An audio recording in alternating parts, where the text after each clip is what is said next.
think of a moment or a time when you remember being particularly happy.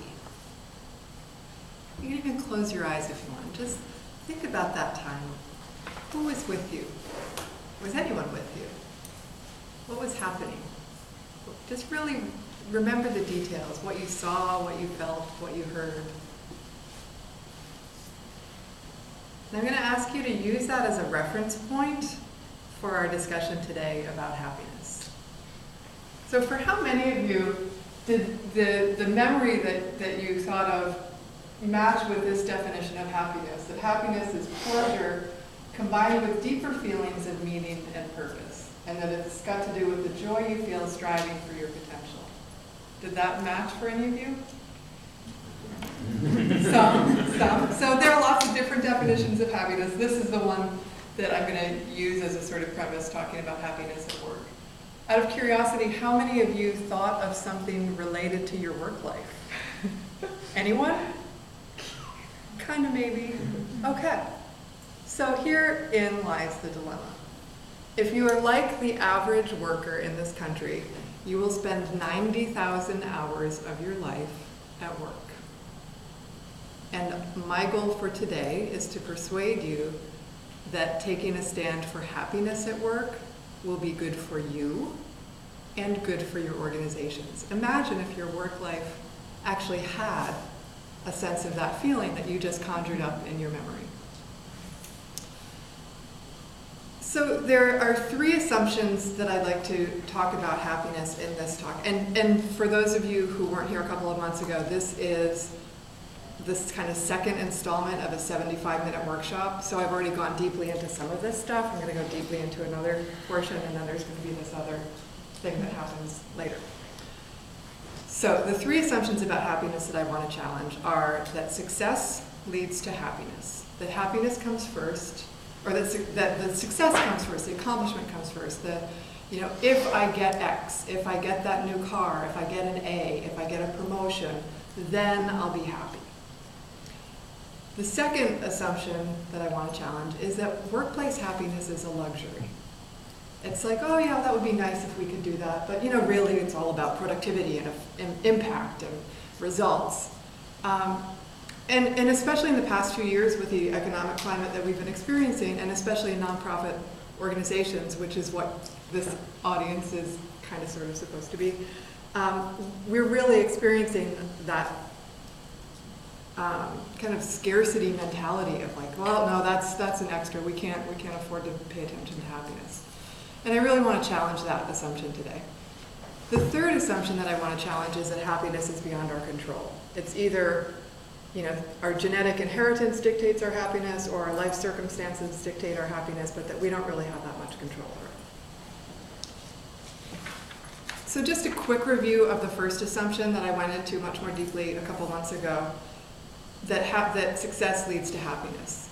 Actually, the relationship is largely inversed, that happiness leads to success. And here's what some of the research tells us. That optimistic salespeople outsell their pessimistic counterparts by 56%. And that relates to sort of fundraising and relationship building and things that are more directly applicable to the nonprofit sector. Doctors who were put in a positive mood were 3 times more creative and, I'm still learning, intelligent in making their diagnoses, and 19% faster in arriving at a correct diagnosis compared to their neutral counterparts. And I'm not talking about a big difference in how they were primed. It's like it could be watching a 5-minute cheery video or something that makes them laugh. It's not a big intervention. The third thing that the research tells us, and this is especially relevant to this real audience in this room today, is that students who are primed to feel happy do much, much better on math achievement tests compared to their neutral peers. So there is something about mindset and mood that lends itself to creating happiness. The second assumption that I want to talk about is that workplace happiness is a luxury. And here's what the research talks about. The happiest group of workers compared to the unhappiest group of workers are kind of what we're comparing. The happiest group of workers take 1/8 the amount of sick time. The happiest group of workers are 47% more productive when they're at work. And so what that means, if you're, if you got a 40-hour work week, the happiest group of workers focus on their work for 32 of those 40 hours. That's like a typical sort of focused on work. The unhappiest focus on work 21 hours. So that, 10, 11 hours a week difference every week, week after week, where you're actually focused on your work rather than like, I hate my boss, or Googling the next job, really does have an impact on productivity. Another thing that is important to note is that the happiest group of workers are about 60% more likely to go out of their way to help their colleagues. And so it's a much more collaborative environment, which is also related to productivity. A couple other things to note. People who are happiest at work intend to stay at their jobs twice as long. And so for those of us managing organizations, you know viscerally the cost of high turnover. When you've got a key person who leaves, it takes time to get somebody new in place, to train that person into the position, and to really be able to access the skills and experience that they bring. And so organizations that can really keep retention strong are going to be able to be more effective in achieving what they're trying to do. And the final thing is that in terms of kind of word of mouth and building goodwill about your organization, the happiest employees are almost twice as likely to recommend the organization to a friend or colleague. And so if you're recruiting for a position and you've got all of your employees saying, hey, this is a great place to work, we love it, you're going to have stronger recruitment. If you're fundraising, if you're doing advocacy work around a key issue, and people are talking about your organization and the work they're doing in a positive way, that's really going to spread the impact that you can have. So that's a little bit of the business case for why we should be investing in happiness at work. And I think, again, that's something that we all know intuitively. If you've been in a job where you've been unhappy, you know you're not giving your best. And the cumulative effect of that across an organization can be really pretty detrimental. So the third assumption that I would like to question is that happiness is out of our control. That again, we either have this, genetic set point and this inheritance of what our kind of happiness level will be, or that happiness is largely determined by our life circumstances, but that we don't get to control. So just as a little thought experiment, I'm going to ask you all to draw a circle, much like this one. In fact, any version of this one. And these are the three categories of sources of happiness that I'm just curious for you to just spend a moment and decide how much do you think comes from that, your genetic inheritance from your parents? How much comes from life circumstance? And how much comes from stuff that's under your control, intentional activity?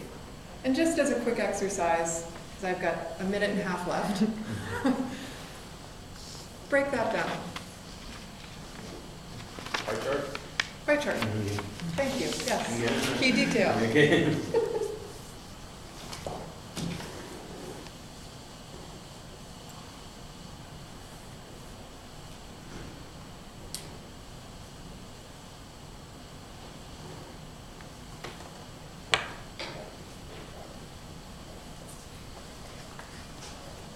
Another 20 seconds.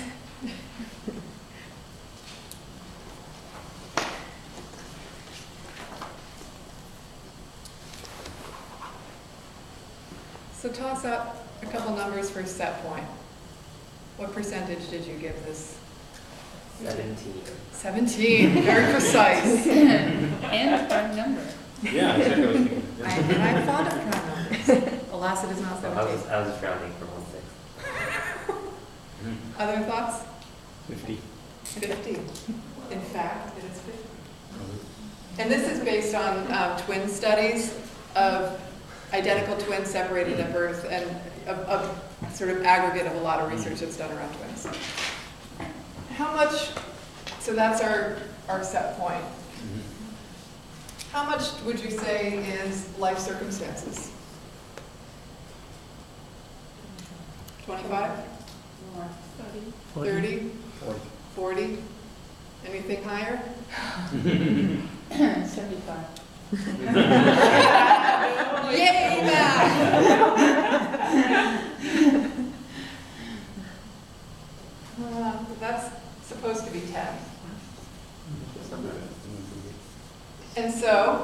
if we want to treat this like a pie with one hole, that leaves 40% here that is intentional activity, that is actually stuff that's in our control. And we do have a set point of a level of happiness that we tend to be at and that we tend to return to after triumph or after disappointment.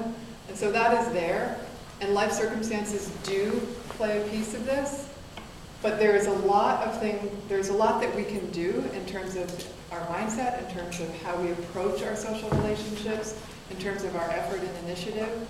And my next talk will be about happiness factors at work, and what are the factors in a workplace that really create the conditions for happiness. So with that, I hope that my talk today has persuaded you to think about and invest in happiness for you and your work, so that it's better for your work, or for your life, and also for the effectiveness of your organization.